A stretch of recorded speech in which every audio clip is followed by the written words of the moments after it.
kami kagabi, alas 5. Oo nga, nagawa. Kasama ako rin.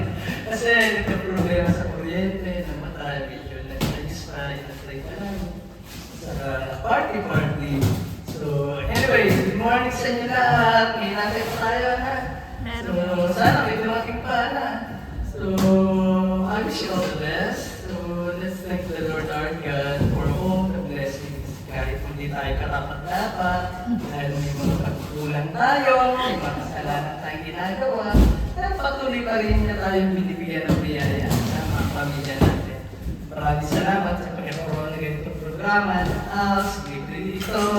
At maraming salamat siyempre kay Mama Jet, ilang taong na niyang ginagawa ito para sa mga sa ALS learners. Maraming salamat kay Kapili, Kapitan Rosalie at Council sa pagbibigay ng suporta para sa ating alam niyo ba na ibang barangay ba ganito?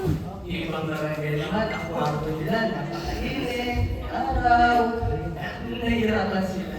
So at least tayo, may maganda tayong kwarto, may mga suporta tayo natatanggap, libreng mga school supplies, libreng photocopying, libreng printing, mga natawag dito, yung mga iba pang binibigay din ng barangay para sa atin, uniform nyo. Ang hindi lang natin nagagawa ngayon, gaya ng ginagawa namin, yung nakakagala sila, city tours na tawag doon. Ibang batch kasi na, nakapag kami Venice, nakapag kami bibigyan ng mabayani, naman siya tayo. May libre sa kanya, may libre pagkain din. So, may ibang batch din, may Christmas party. Kaya lang, pag wala na pandemic, medyo tumigil. Kayo ang sumunod na nagkaroon ng Christmas party. So, may mga senior din tayong nag-graduate natin. Meron tayo nag-top 1, Balik Victoria. Meron nag-top 4 nung last year. Lagi tayong top 5. Number 1, lagi ang Barangay Wawa sa barangay-based na ALS. Kaya yun yung pinagpapasalamat namin kay Mang Bayet. At yung sa unang-una si Mang Malu, gano'n na siyang nagpursige para maipasok yung ALS dito. At hindi magiging posible naman ito, kundi dahil kay Mayor Lani Cayetano. Palakpakan natin.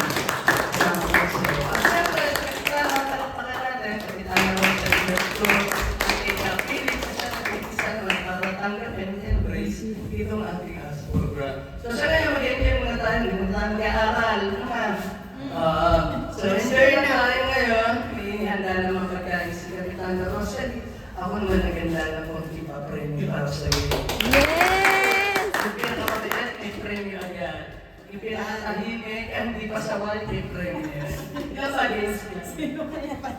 Ewan ko ilan ang palaro nila. Ako meron akong 2. Ilan yung sa inyo? 3 ata man. 3. 3 lang. Ilan ang Sige, winners? dagdagan natin. Ilan ang winners? Bali, sa grupo ko, per group na lang. Ano yun na lang. Okay, tingnan natin hanggang mamaya na. So mag-enjoy lang kayo. May hinihintang Jollibee si Kapitan. Yes! Ako naman sa mga pa-premyo cash. Saan ka galing? So mas gusto niyo naman siguro cash. Ano? Para nagagaling natin sa Jollibee, hindi na mo. Dahil rin itong 20 pesos. Joke. So mag-exciting tayo. Medyo tulog pa si Kapitan at nagpapahinga na. Kuya, Ula, 2 oras. Wag ako, Ivory. Kilala kita. Pero may isa pang party mamaya. Yung ladies advocacy, mamimigay ng sila pamos kung handog sa mga miyembro. Awit sa'yo, be. Sa Wawa. Yun yung kooperatiba dito. Sarap. Yun, pwede lahat ang taga-Wawa maging miyembro. At maganda doon, pwede kang mag-loan, pwede kang mga assistance. At huwag naman mangyari, may mamatay. Huwag naman, may tulong din na kinibigay ng pinasyan at iba pa ba?